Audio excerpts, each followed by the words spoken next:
Good morning and happy Nigerian Independence Day. Today we're gathered here to celebrate Nigeria's 62nd independence and to celebrate the achievements of Nigerians worldwide. One thing about Nigerians is that they're known all over the world for their amazing contributions to society. Now, before we start this off, we are here at Toronto City Hall and we do have to acknowledge the land that we are in at this very moment.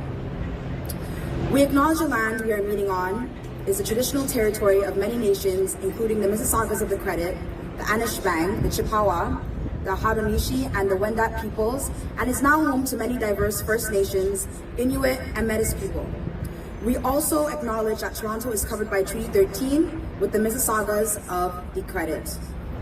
It's very important that we acknowledge that the land that we're in. As we celebrate our land back home, we cannot stand here with pride without speaking on the land which we occupy right now and the land that, is for the indigenous people. So thank you for allowing us to be here at this time.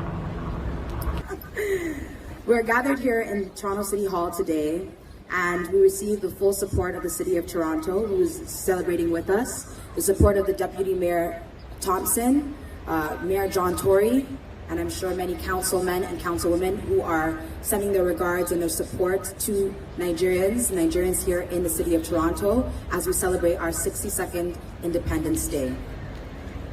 Nigeria. Nigeria is so much more than its name. It's so much more than the flag. The title Nigeria was given to us by our colonizers. The name was given to us by our colonizers. The flag was given to us by our colonizers. Let us not forget. But in remembering this, let us also remember the diverse cultures and how we've all been able to merge together. In various capacities, each tribe in Nigeria has played a tremendous part in the history of our land. The great Benin Empire, the kingdom of my forefathers, known to be one of the most powerful kingdoms in West Africa. My king lived long, he said. They say the largest wall in the world is the Wall of China. But did you know that the Benin Kingdom had walls that were recorded to be 4? I say this to amplify this fact. We celebrate independence from our colonizers, those who tried to delete our history, those that enslaved people from different regions, stealing sacred and traditional artifacts, creating an identity for people, a new identity, placing them on different lands, disconnecting them from their true ancestry. That was the greatest atrocity. But that chapter has not ended. It's 2022 and there's still so much that has been left as is. Many governments and institutions are in possession of what belongs to our people, like the Benin artifacts that are slowly being returned to the Benin Kingdom. I say this to amplify the fact that Nigeria is so much more than the name and the flag, as I mentioned once again. We are a people of great history. We are a people of great culture that was stolen away from us, that was taken away from us. But right now, today, we celebrate the culture that we have, the culture that we have preserved, the traditions that we have preserved. I believe in the future. When in doubt, I personally find the greatest inspiration. The future of our diverse people that are now Nigerians lay in the hands of not just our politicians, that many would say, but in the hands of each member of our community, at home in Nigeria and abroad. Our language, a key holder of our tradition, should not make us feel uneducated or ashamed. Rather, it should make us feel the opposite: educated, informed. The stories from our elders should not be shunned, but spread more than irrelevant gist on blogs. African spirituality should not be looked at as evil. Instead, questioned and understood. Let us use it for good. The voices of our ancestors, I believe, are still in pain. The lives that were sacrificed during invasions, during colonization, They cry till this day. They are not satisfied of how far we have come. Our people have not fully tapped into our full potential. Yet, we still occupy Forbes' list, the world's list of billionaires and inventors. There is still so much more we can do. And in the process of doing, let us not leave our extended family out. When I speak on our extended family, I mean our family in the Caribbean and other parts of the world. I recently visited Jamaica and had the opportunity to go up far in the hills of Accompong. Now, Accompong is a sovereign state in Jamaica, led by Chief Richard Curry, a good friend of mine and an amazing leader. The Accompong people, the Maroon people, and their chief had long held their traditions amidst constant change in their surrounding areas in Jamaica. Yet, when you visit Accompong in Jamaica, there's various art displaying an Igbo man from the eastern part of Nigeria, wearing his red chieftaincy hat called the Okpo Ozu, the Okpo Ozo, forgive me my Igbo people, along with the Isi Agu, the cloth to show their ancestors, their daughters and sons of diverse places in West Africa that we are still connected. Our mission at this point is beyond what is in Nigeria. In a lifetime, people spend their days planning to conquer lands. During colonization, they spent their days and their lives trying to plan on how to conquer lands. Let us also make it our mission to claim our land back, to invite our disconnected family members back to our land. We may be independent, but are we truly connected? Africans and their children around the world with new identities deserve to come back home to a comfortable standard of living. Locals in Nigeria deserve to come to live in a place that is fair and just as it was before quote-unquote democracy was brought to Africa. I use this day of independence to urge the youth around the world, to urge everyone around the world, Nigerians in the diaspora, African Caribbean people, to visit home. Home is indeed where the heart is. We need to invest in Africa. We need to invest in Nigeria. They say anything worth having is worth paying a sacrifice for. So what are we waiting for?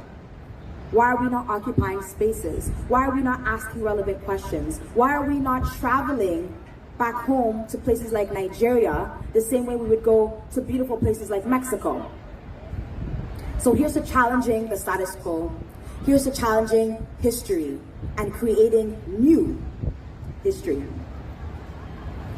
In Nigeria, 214 million people call that country home. 214 million. Nigeria is expected to have more than 400 million people by 2050. There are 500 ethnicity groups in the country and over 600 languages spoken. English, of course, being one of the main languages. Let us gather and speak a language of love, a language that connects, rebuilds, and maintains our land as it grows. There's so many things that we can speak about when it comes to Nigeria. But when I think about Nigeria, I think about how far we've come and how far we can go. I think about our incredible history that shows that our people were determined, our people were civilized, our people were hard workers and historical figures in times when other countries could not relate. The countries we now look up to today, sometimes we look at our country a little bit lower. But they do not know that once in time, those countries were coming to us and were amazed at how developed our towns and cities were. They compared the Benin Kingdom, the Portuguese compared the Benin Kingdom at one time to Europe. And if you were to listen to what they were saying, they made it clear that the Benin Kingdom, Benin City, as we now know it today, was very advanced and very well off. With that being said, once again, I urge youth and I urge Nigerians around the world to stay connected to their culture. Mothers and fathers, teach your children your language. Take them back home. Book that ticket. Create organizations. Support one another. Invest in Nigeria because Nigeria is the future. home to so many resources, home to so many beauties of the world. I'll mention one. We all love to go to Florida, right? Well, did you know that in 1936, the seeds of the cocoa palm trees were taken to the US and they flourished? And that most of the palm trees in Florida were taken from Nigeria, the seeds that grow today. It goes to show you we are a land of riches and we are a land that can flourish anywhere we are. Thank you all for attending and watching this Nigerian independence ceremony. But I cannot stand here alone. I could never stand here alone. With me, I stand with great people, historians, culture curators, who are eager to ensure that our history is preserved. With that being said, I would like to call on Ms. Nekpen Obasogie, a culture custodian, a historian, a woman of leadership in our community, home and abroad, a woman who's inspired me to think back and learn more about my culture, a woman who I love dearly, and who I know a lot of the people in the city of Toronto respect. Ms. Nekpen Obasogie, please join us here and speak about your great country, Nigeria. Thank you all for celebrating with us today. My name is Nekpen Obasogie. I'm the Assistant Secretary of the Nigerian Canadian Association here in Toronto. You know, we wish all Nigerians happy 62nd Independence Day. You know, Nigeria as a country is a democratic society. In 1960, Nigeria gained its independence from the British colonial rule. However, a few years after Nigeria gained its independence, political and tribal crisis engulfed the country. The crisis later exacerbated the Nigerian Civil War in 1967. Military governments took over power.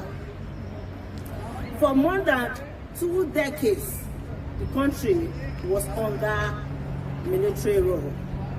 However, in 1999, democracy was restored in Nigeria.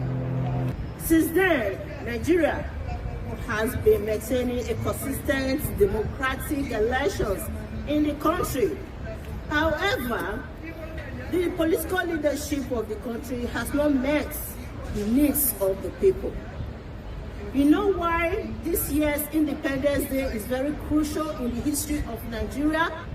Because we must get it right in this upcoming election. In a few months' time, Nigerians will go to the poll to elect a new president in the country. We are using this opportunity to encourage all Nigerians across the globe that we must vote the right person into the office. We have the duty to fix our country. Nobody is coming to do it for us. The international communities are not coming to do it for us. They have their own problems in their countries. We have the responsibility of making Nigeria great again. You know, I thank you all for joining us today to celebrate this great day. God bless the Federal Republic of Nigeria. God bless Canada. And thank you all for celebrating with us. Thank you, and thank you to the City of Toronto for joining us today to raise this prestigious flag here at the City Hall. Thank you all, and God bless.